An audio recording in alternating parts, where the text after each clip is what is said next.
Some more breaking news for you this morning. We're just hearing that a search is underway for a 3-year-old British girl who's gone missing in the Algarve area of Portugal, and she went missing last night. We would like to thank everyone here in Portugal, the UK and elsewhere for all your support during this extremely difficult time for our family.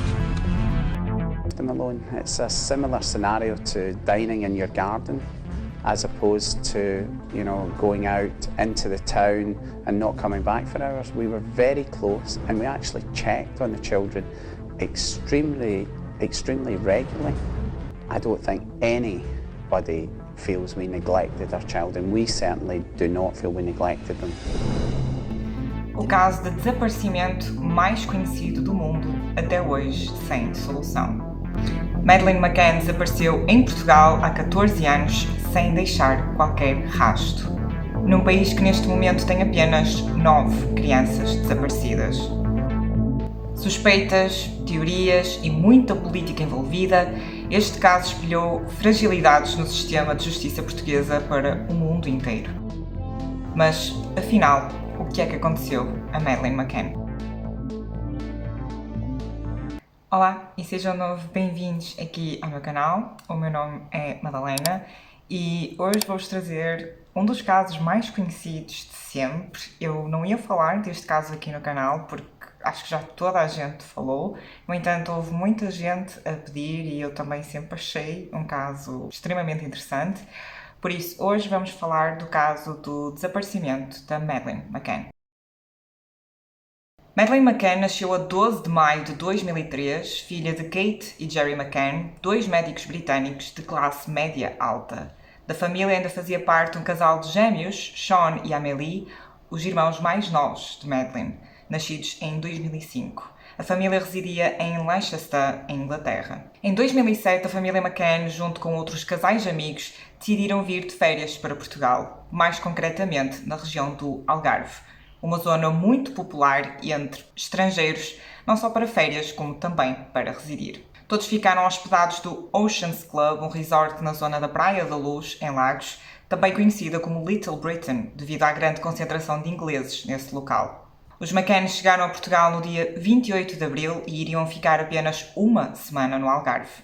A Praia da Luz é uma zona muito pequena, uma aldeia praticamente, com cerca de 1000 habitantes e vive essencialmente do turismo da zona. O Oceans Club é um resort um pouco diferente do que se calhar idealizamos quando pensamos em resorts. É um conjunto de vários apartamentos e casas num espaço fechado com restaurante, piscina, corte de ténis e outros serviços de luxo também, localizado praticamente em frente à praia. Os McCann alugaram um apartamento 5A, um apartamento no Reis do Chão, com 2 quartos. Num dos quartos ficava Madeleine e os seus 2 irmãos e no outro os pais. Todos os casais, amigos dos McCann, ficaram ali em apartamentos ao lado e até por cima deles, inclusive. Eram ao todo um grupo de 9 adultos e 8 crianças. Na noite de 3 de maio de 2007, por volta das 8h30 da noite, os adultos decidiram ir para o bar de tapas que ficava perto da piscina e deixar as crianças sozinhas em casa. O resort tinha um serviço de babysitting para hóspedes do qual ninguém quis usufruir. Diz-se que uma das crianças era, inclusive, um bebê praticamente recém-nascido. No decorrer da noite, segundo o testemunho dos próprios, foram feitas várias rondas de visitas às crianças McCann, entre os adultos ali presentes. A primeira feita por Gerry McCann às 21h05, 35 minutos depois de terem saído para o bar.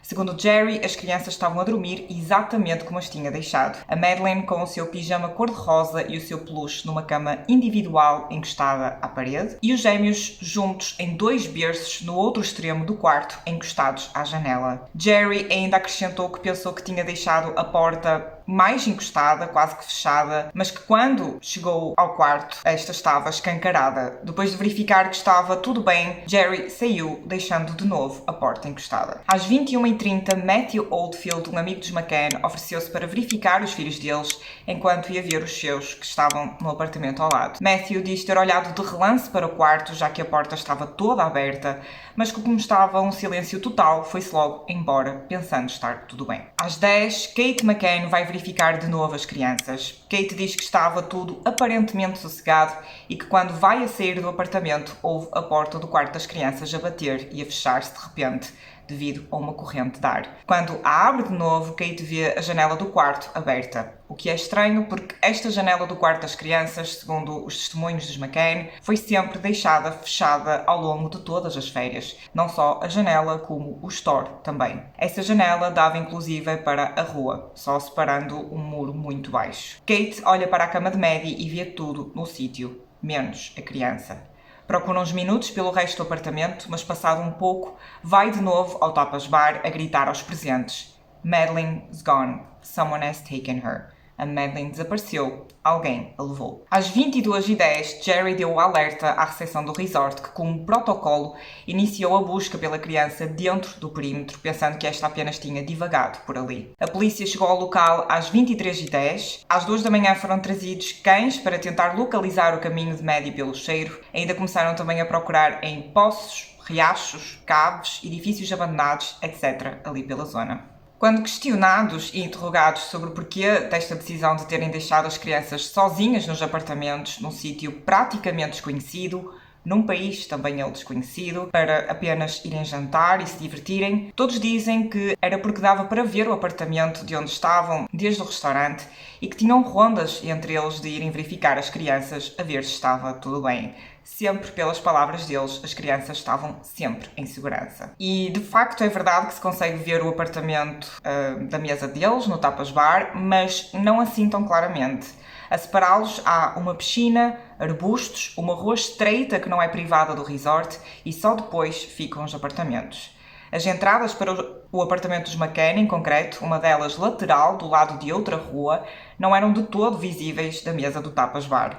Além de tudo isto, todos os portões tinham sido deixados abertos, sem chave pelos adultos, embora as portas principais supostamente estivessem trancadas à chave. O apartamento dos McCann ficava a cerca de 55 metros do Tapas Bar, se contássemos em linha direta, mas com o caminho a pé que se tinha de percorrer dava cerca de 82 metros, quase o dobro do percurso. Esta mesa em específico no Tapas Bar, por causa da sua localização, tinha sido sempre reservada quase todas as noites pelos McCann e os seus amigos. Gonçalo Amaral, coordenador da Polícia Judiciária de Portimão, foi o investigador principal do caso desde o início. Neste início da investigação, desde logo, foram feitos alguns erros cometidos pelas autoridades. Não houve qualquer tipo de controle ou verificação de viaturas a sair de Lagos ou até do país até às 10 da manhã do dia seguinte.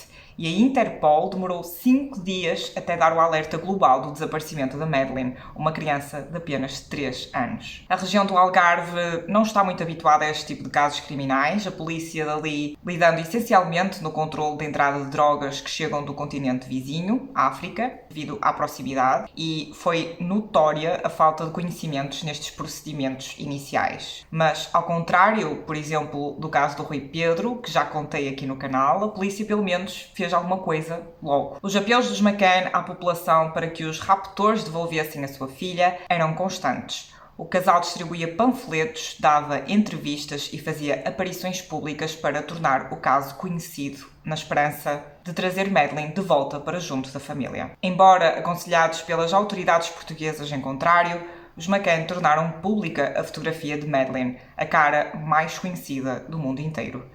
Uma menina de apenas 3 anos, loira, de olhos verdes e com uma marca inconfundível no olho direito. O caso rapidamente se tornou internacionalmente conhecido. Mas desde logo o investigador Gonçalo Amaral suspeita que algo não bate muito certo.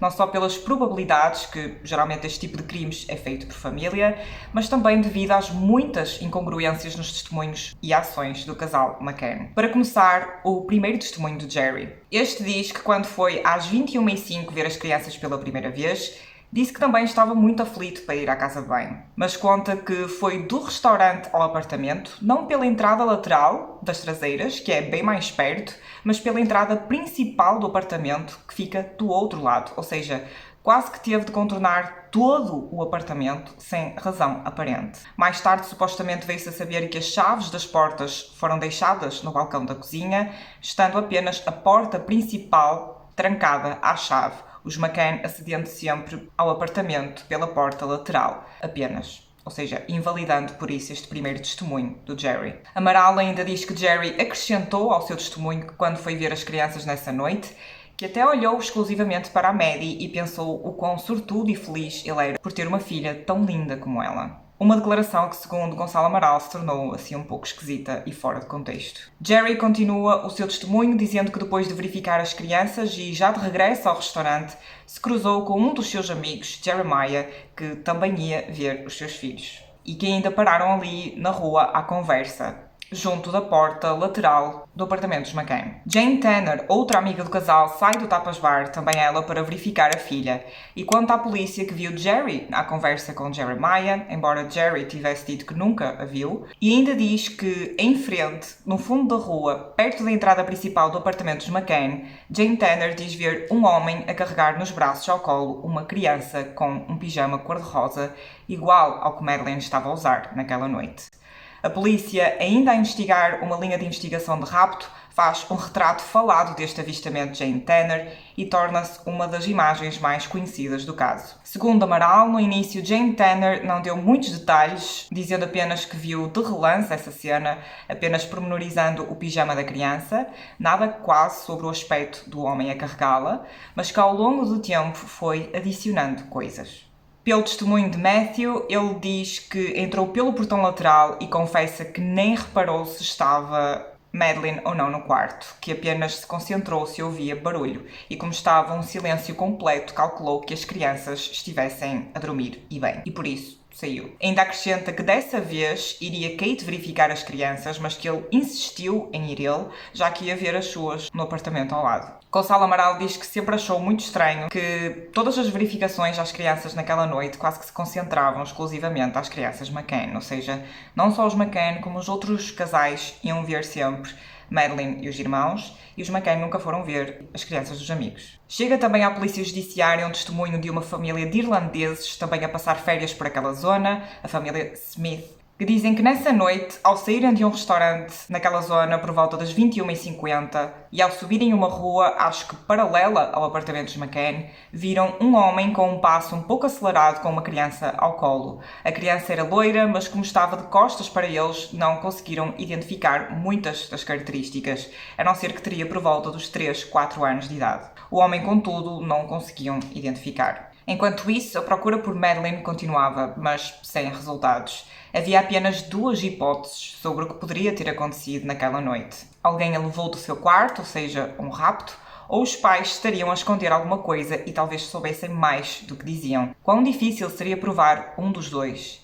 Como se viu ao longo do tempo, algo que parece bastante difícil. Os McCann acreditavam piamente que alguém tinha entrado no quarto das crianças usando a janela que dava acesso à rua, já que Kate a encontrou aberta. A janela era realmente muito baixa e, como disse, só havia um muro, também ele muito baixo, a fazer fronteira com a rua. Kate ainda colocando a hipótese que, como a sua mesa estava reservada todas as noites e no livro da reserva do restaurante estava a indicação para ver o apartamento com as crianças sozinhas em casa, que qualquer um pode ter lido isso e aproveitado a situação. Mas para o investigador Gonçalo Amaral, esta teoria também não fazia muito sentido.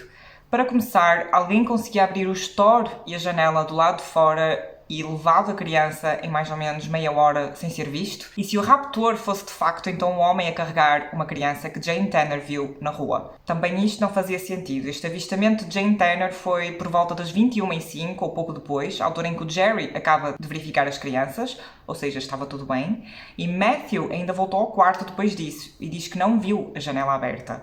Sem falar que o avistamento de Jane Tanner foi ao fundo da rua, perto da porta principal. Ou seja, se realmente fosse o raptor, imaginemos o trajeto que ele teria feito, segundo a teoria dos McCann e do retrato falado de Jane Tanner.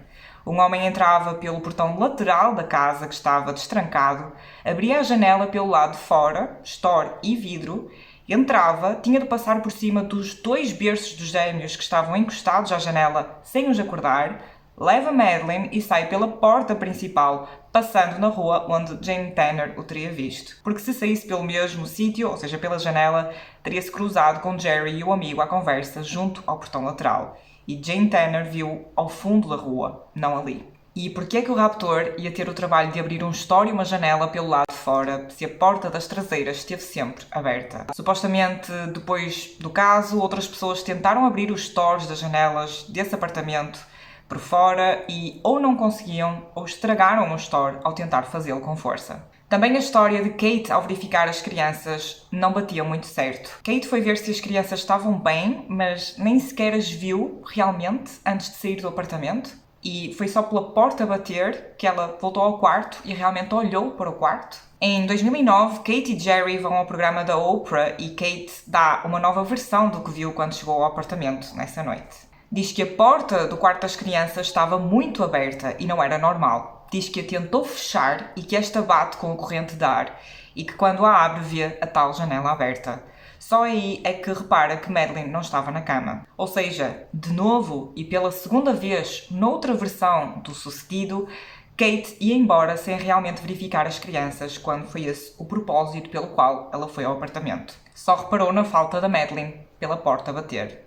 Gonçalo Amaral diz que Kate McCann deu sempre muito ênfase à parte da janela estar aberta e de ser esse o ponto de entrada do possível raptor.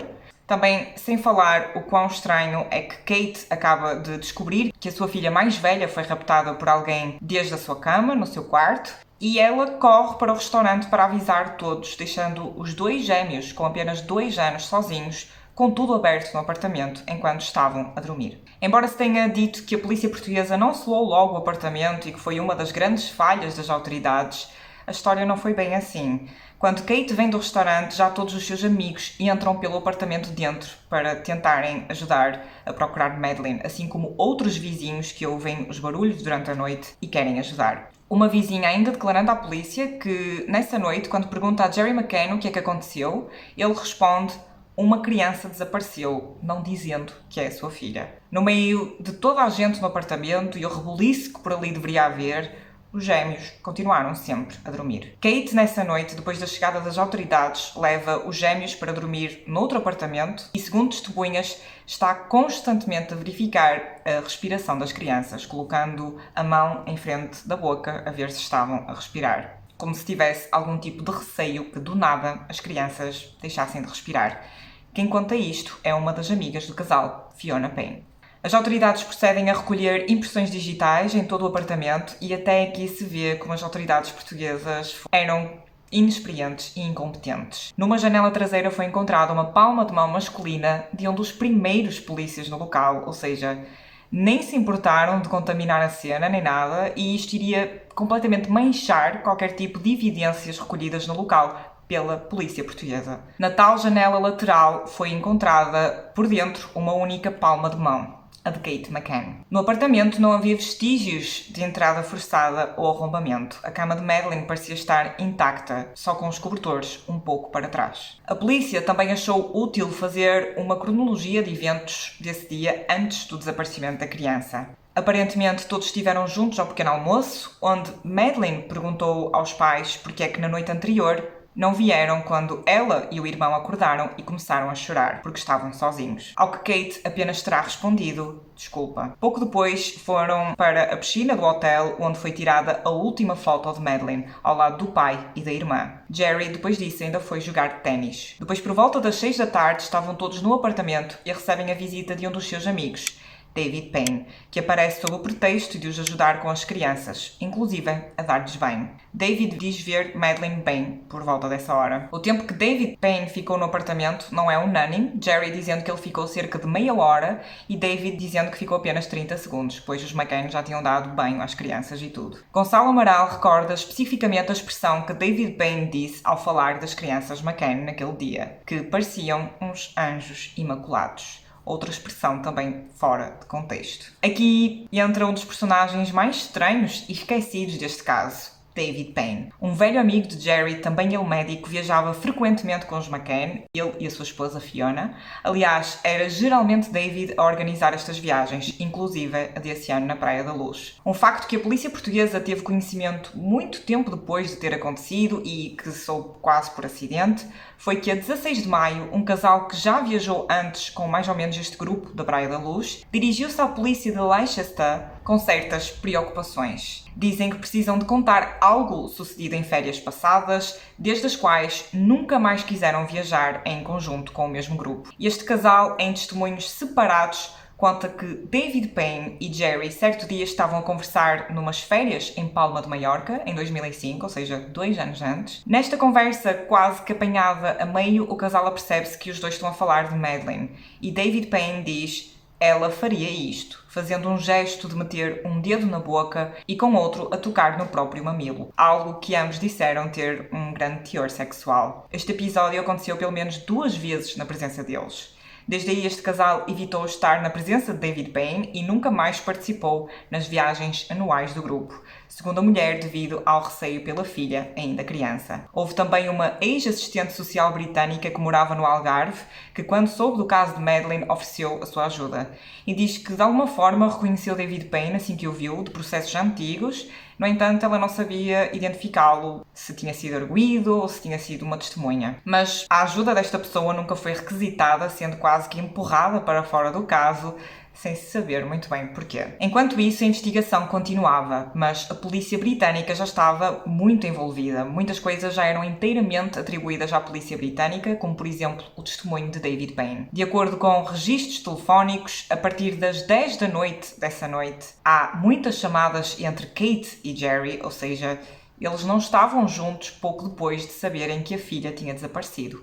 Um casal que, em todas as entrevistas e depois do desaparecimento, aparecem publicamente sempre juntos. 12 dias depois do desaparecimento surge o primeiro suspeito, Robert Morat, um britânico de 33 anos a viver no Algarve, que se oferece aos McCann para servir de tradutor se precisarem. Devido a esta ação e tentativa de se aproximar do caso, tornou-se uma pessoa suspeita. Pouco tempo depois da sua fotografia sair nas notícias, Jane Tanner confirma que Robert Morat foi de facto o homem que ela viu naquela noite a carregar uma criança ao colo e afirma não ter qualquer dúvida, embora no início tivesse dito que não tinha visto bem a cara do suposto raptor. Junto com ele surgiu outro nome, Sergei Malinka, um homem de ascendência russa também a viver no Algarve e conhecido de Robert Morat. O seu envolvimento no caso deu-se porque na noite do desaparecimento de Madeleine havia uma chamada de Robert para Sergei. Sergei, que trabalhava com computadores, teve todo o seu equipamento e o de clientes retido pela PJ, que encontra alguma pornografia infantil num dos discos. Malinka diz que são equipamentos de clientes, que ele não tem nada a ver com o conteúdo,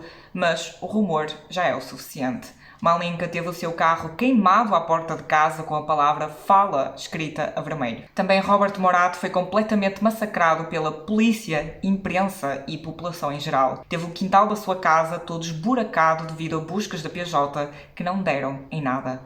Eventualmente chegou-se à conclusão que não havia nada suspeito ou contra Robert Morat ou Sergei Malinka, estes dois sendo posteriormente ilibados. 4 anos depois foi identificado o homem que Jane Tanner viu naquela noite, um homem britânico a carregar a filha da creche do resort para o apartamento, ou seja, não tinha nada a ver com Madeleine McCann. De Inglaterra também foram trazidos 2 cães rastreadores de sangue e fluidos corporais, e é aqui que as provas materiais meio que viram o caso. Os cães detectam fluidos corporais no jardim da casa dos McCann, por baixo de uns arbustos, no armário do quarto dos McCann e numa parede atrás do sofá da sala do apartamento. Junto a esta parede, no chão, o segundo cão detecta vestígios de sangue, assim como em 2 peças de roupa de Madeleine e em 2 de Kate. Ainda são detectados fluidos corporais no peluche de Madeleine, com que ela sempre dormia, deixado na cama nessa noite e que Kate sempre trazia consigo. O mesmo peluche que Kate lavou 5 dias depois do desaparecimento da filha por ter areia e restos de protetor solar, apesar de dizer que andava sempre com ele porque tinha o cheiro da filha, Madeleine. Algum tempo depois, os cães ainda detectam vestígios de cadáver e sangue num carro alugado pelos McCann 1 mês depois do desaparecimento de Madeleine. Na bagageira do carro, além do odor de fluidos, ainda são encontrados cabelos loiros, supostamente da mesma coloração de Madeleine. Jerry e Kate dão por esta altura uma entrevista a uma televisão espanhola e quando o jornalista pergunta o que é que acharam dos alertas dados pelos cães, Jerry fica extremamente incomodado e começa a retirar-se. Minúsculos restos de sangre. Cuando vosotros os enteráis de eso, de que la policía ha descubierto sangre en el apartamento, ¿cómo reaccionáis? You know what? This is all investigation. You need to speak to the police. You know, all your questions are about the investigation. And we can't comment on them. Estes cães, em específico, já tinham ajudado na resolução de mais de 200 homicídios em Inglaterra e nos Estados Unidos. São altamente precisos e fidedignos, mas estas provas foram de alguma forma ignoradas e até meio que ridicularizadas. Alguns intervenientes do caso a dizer, por exemplo, então ponham os cães a testemunhar em tribunal contra os McCann. How can you explain the coincidence of the scent of cadaver felt by British and not Portuguese dogs? Sandra, maybe you should be asking the judiciary. If people are inherently good, and I believe the majority of people in Portugal are inherently good people. You don't have any explanation for that? Ask the dogs, Sandra. Ask the dogs, no, Jerry. Now, A voz desde cedo mais ativa contra os McCann, como eu já disse, e contra toda a teoria de rapto foi sempre a do coordenador da PJ da época, Gonçalo Amaral. Ele era dos únicos que ainda tentava avançar com a investigação pelo lado português, mas ao mesmo tempo a tentar colaborar com a polícia britânica. Mas desde cedo, por alguma razão, foi marcado. Poucos dias depois do desaparecimento de Madeleine, já o embaixador britânico se encontrava com os McCann numa conversa em privado no Algarve. E quase desde cedo a polícia portuguesa recebeu ordens da polícia britânica, o que não é muito normal, já que a investigação pertencia de facto às autoridades portuguesas. Gonçalo Amaral refere que a polícia portuguesa sofreu desde cedo pressões políticas para dirigirem a investigação para a teoria de rapto. No entanto, e com estas provas dos cães adicionadas às incongruências de testemunhos, em setembro os McCann são constituídos arguídos. A teoria da PJ é que houve uma morte acidental e ocultação do cadáver pelos McCann depois do sucedido. Mas como conseguiriam os McCann esconder tão bem um corpo num país e sítio que não conheciam de todo, sendo que era a primeira vez que estavam em Portugal? Kate é informada pela polícia portuguesa que o casal é suspeito de ter alguma coisa a ver com o desaparecimento e procedem a um interrogatório à mãe da criança que demorou 11 horas. Neste interrogatório foram feitas 48 perguntas à mãe de Madeleine, às quais Kate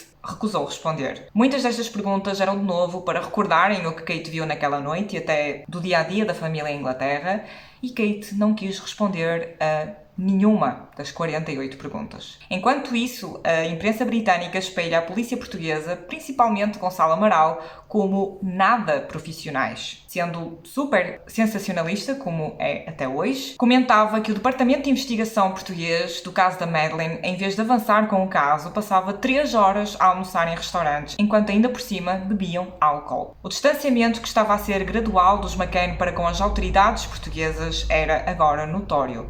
O casal nem sequer estava a cooperar com a PJ para conseguirem apurar o que é que realmente aconteceu com a própria filha, preferindo resguardarem-se a si e à sua imagem pública. Em outubro, o casal regressa à Inglaterra, depois de meses sem avanços na investigação. Com os McCann regressaram também todas as autoridades britânicas no Algarve, as mesmas autoridades que pressionavam a polícia portuguesa para avançar com o caso e a bloquearem certas linhas de investigação. Foram-se embora, deixando o caso em aberto, sem qualquer resolução, praticamente à espera de ser arquivado a qualquer momento. A imprensa continua a seguir os McCann ao minuto e fotos da chegada deles à Inglaterra são divulgadas. Um membro da família Smith, desde a Irlanda, contacta a PJ dizendo que tem a certeza absoluta que o homem que viu naquela noite a segurar uma criança ao colo foi Jerry McCann, devido às fotos que circularam dos McCann a sair do avião, e Jerry, numa destas fotos, está com um dos gêmeos ao colo. Mr. Smith diz que não tinha dúvidas de se tratar de Jerry, não pela cara que ele não tinha visto, mas pela forma como andava e a maneira como pegava na criança, exatamente igual à que ele viu. A PJ quer trazer a família Smith para gravar e tornar oficial o testemunho,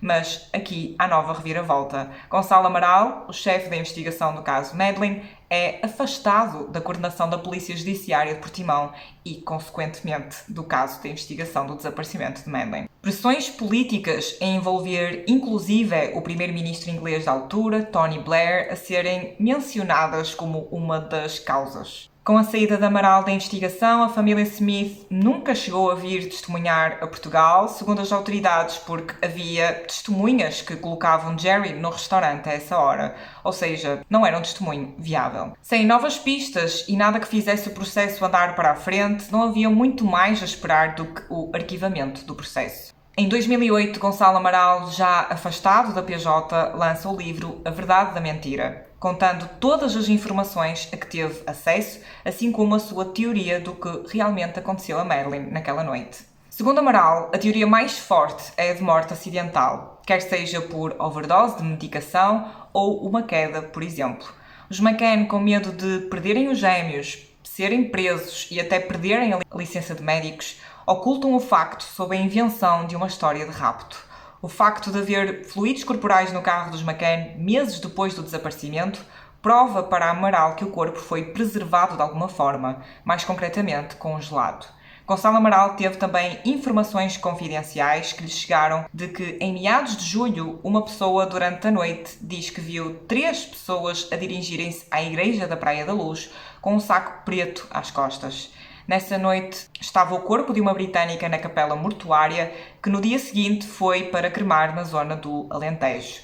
Segundo a versão de Gonçalo Amaral, o mais provável é que os McCann colocassem o pequeno corpo de Madeleine junto no caixão com uma pessoa adulta que, ao ser cremada, não deixaria mais rastro. A igreja na altura ainda se chegou a ser investigada, mas não encontraram nada. Amaral aponta também as muitas incongruências e coisas suspeitas no depoimento dos McCann, como a tal lista de rondas de verificar as crianças poder ser, por exemplo, uma invenção do grupo, já que tem uma ordem diferente dependendo de a quem se perguntasse. O facto também de Kate dizer Madeleine's gone quando chega ao restaurante, que tanto pode ser traduzido como a Madeleine desapareceu, como à letra pode ser traduzido como a Madeleine foi-se. Poucos dias depois, a própria Kate também ter alegadamente contactado a Sky News para dar entrevistas, ou seja, algumas coisas parecem de facto corroborar estas versões. Kate mais tarde ainda disse ter consigo um antihistamínico, mas as autoridades nunca acharam nenhum tipo de medicação no apartamento, mas sempre foi levantada a hipótese de que os McCann dopassem as crianças para dormirem enquanto eles estavam fora. Isso explicaria porque é que os gêmeos não acordaram por nada naquela noite, apesar de todo o barulho e toda a confusão. Madeleine também já tinha acordado umas noites antes, inclusive tinha perguntado aos pais porque não tinham aparecido quando ela chorou durante a noite.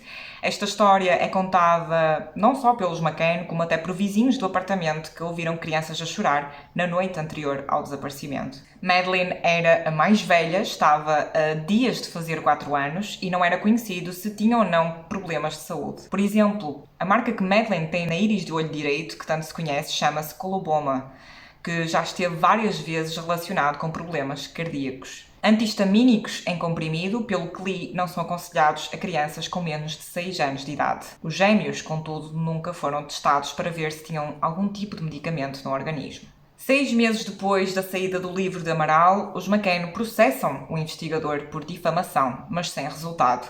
No final, Amaral ganhou o caso por ter exercido o seu direito de liberdade de opinião e expressão.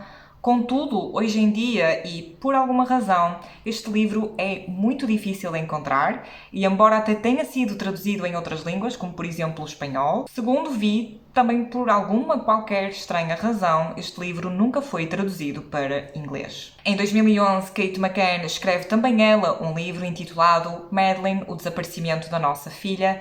E de novo, o casal McCann começa a soar de novo muito estranho, quando começam a circular citações que Kate usa no livro com uma frase polémica e eu contei-lhe a série de imagens horríveis que me passavam pela cabeça do corpo dela, os pequeninos e perfeitos genitais dela completamente destruídos. Os McCann contratam também em Inglaterra um detetive privado, o primeiro de muitos para investigar o caso. Em 2018, Kevin Halligan, o detetive principal dos McCann, aparece inesperadamente morto, aparentemente por homicídio.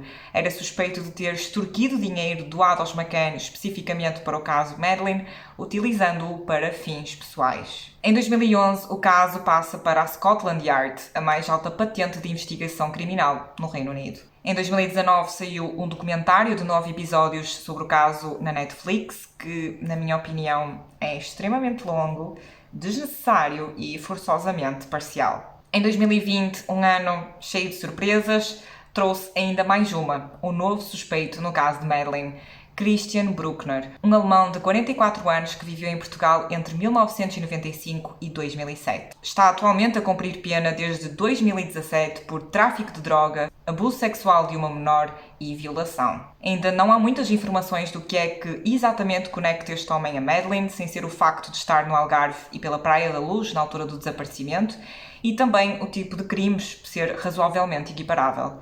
As autoridades estiveram na sua última residência a fazer buscas no quintal, mas sem sucesso. Christian é também o principal suspeito de estar envolvido no desaparecimento de uma outra criança de 5 anos na Alemanha, em 2015. O que realmente aconteceu a Madeleine McCann na noite de 3 de maio de 2007 na Praia da Luz é, até hoje, um mistério.